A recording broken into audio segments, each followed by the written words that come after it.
Xây tương thân tình trong đạo Phật, tùy khác màu nhưng một tôn sư. Hôm nay đây cùng nhau họp mặt, quyết noi theo đường Phật giáo Hoàng Dương.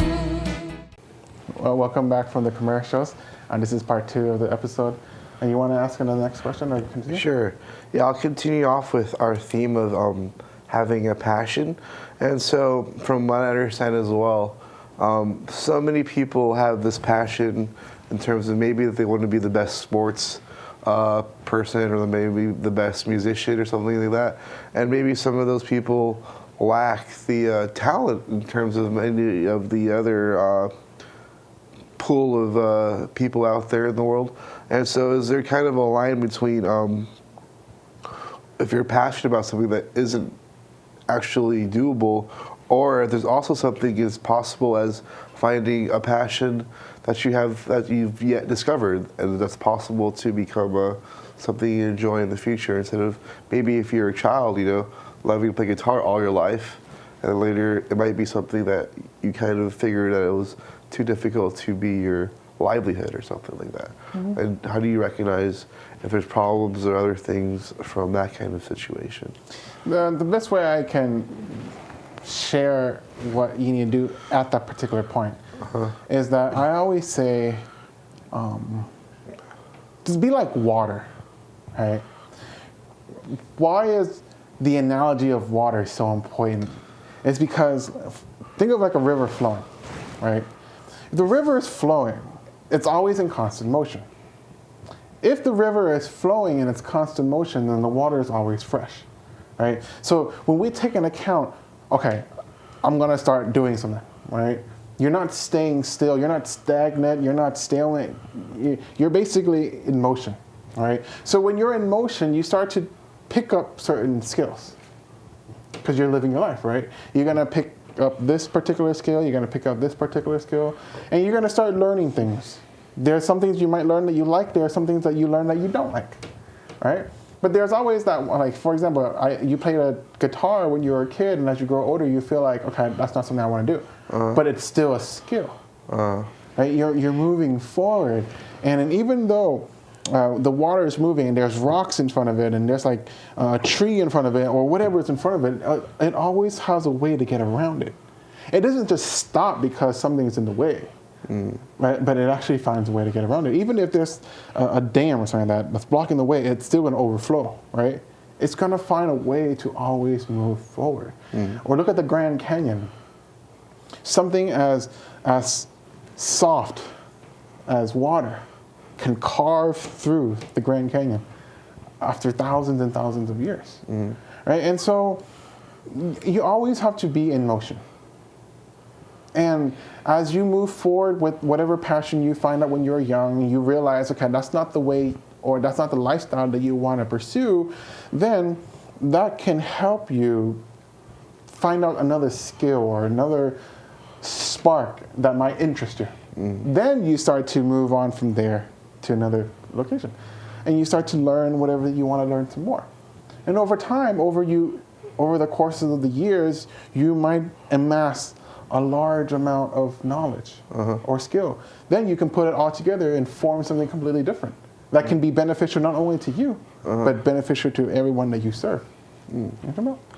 Yeah, so then how do you kind of lift someone off of if they feel kind of apathy from interest? How do you invigorate that sense of curiosity within them to try other things or motivate them to find something that they really enjoy so that they can focus themselves on that? I mean, you can bring a horse to like the river, but it's up to the horse whether it wants to drink the water. There's only so much I can do for someone that will motivate them. Right? But motivation is like eating. You might hear something that inspires you, but if you don't do anything or act upon it, it's going to go away. You might eat something right now, you might be full, but a few hours from now, you're going to be hungry again. So motivation is something you have to do it constantly, like daily. And it will help you maintain focus on what you need to do or where you need to go. Right? If you motivate yourself. but you have to do it yourself. I can inspire everyone that's watching that you can change your life if you do it. You take action. If you have a plan and you implement the plan and whatever you can to serve other people. And those who are listening right now can be inspired. Oh, I can change the world. I can do this. I can do that. Right. But if they just sit around and just watch it and they go to sleep and the next day they don't do anything, then you're not going to achieve anything. There's always have to be a sense of action. And not just little action, but massive action. Massive action, which is like when you're turning on the engine of a car, you know how it makes that sound? It's like, right? That's like massive amount of energy to start that engine. But once that engine is running, even if you don't press the accelerator, it still runs, right? So when you want to change your life, you cannot just take little action, but massive action that places the momentum in your favor. Cool. So as that person grows from that purpose, how is it then kind of always different from one another for them to share the purpose, or is there a theme of a purpose, such as for your kind of understanding is helping others? Is it kind of most wholesome purposes or most purposes people should have as one as of serving others? Am I correct on that? Serving others and helping others is synonymous. Synonymous. It's the same thing. I'm just using a different words to convey. A leader serves.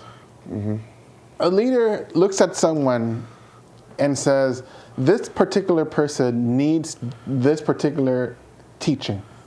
Or it needs something that inspires and lifts them up. And so the leader helps the other person understand their potential so then they can lift themselves up, right? You can give a man a fish, he can eat for a day, but if you teach a man to fish, he can eat for a lifetime, right? And so a leader would be someone that comes around and see, like the Buddha, he was a remarkable leader, right? He saw that every single sentient being out there was suffering. And he knows that each and every one of us has the potential to become a Buddha, right? And through that potential becoming a Buddha, he goes around and he teaches the fundamentals of Buddhism to everyone that he comes in contact with. And through the contact of him sharing his experience as an enlightened being and helps us understand the teachings a lot better, then we can hear that teaching, implement what we've learned, so then we can gain what he gained, which is enlightenment. And so that's something that we have to practice implementing constantly. So that you wholeheartedly feel that as any person that has found their purpose and passion, they can teach others and they will become leaders themselves. So it's always a kind of growth from that. Every student that masters this thing will become a leader, and they will soon help others that will then soon become themselves. Why do you think everyone becomes a leader? Instead of being born it, I assume. Well, that one's from the own Buddha teachings, but personally I feel I see it from any person I meet, but sometimes they feel muddled harder than others in their own kind of lives. But then as a leader, I feel everyone has their own sets of skills to offer another person. And so I feel it's universally kind of with hope that we can all teach each other something in the world. Because a leader doesn't follow the crowd. The leader paves his own way, right? The leader is a person that motivates himself, has a sense of direction, knows where he's going and where he needs to go and what he needs to do to get there, right? And so he develops it in himself internally. And so when he comes in contact with the opportunity to help with other people, he's only taking what he knows and he's sharing with other people. You get it? Yeah. So if you live your life in the way that only you know how to live your life, and you take what you've learned and your experiences throughout the years, and you share it in a way that conveys a message easily without reading it from a book, because you're only sharing what you know, then you have the potential to become a leader. Because now you have a chance to lead other people in the lifestyle that you live. You get it? So it's really not that anyone can become a leader if they choose to be. And it can always stray forth towards a positive or negative behavior. Exactly. And so if you follow kind of a positive behavior in terms of, I guess, guidelines of not hurting others, and you're in a good direction of your passion and purpose. Exactly. And so I hope if anyone tries to hone in on what they enjoy doing, hopefully it's something that's beneficial and doesn't cause any harm to others, whether physically or mentally. And if there's any other thing I'd like to say for the last bit is stay tuned for our next show because it's already out of time. No worries. Unfortunately, we don't have any much time to continue forward. So we hope that you take the teachings of the Buddha, diligently practice it so then you can change your life and get out of any situation that you need right now, and transform your life into the better by practicing the Buddha's teaching constantly. We'll see you in the next episode. Thank you very much. 世間吞定trong đạo Phật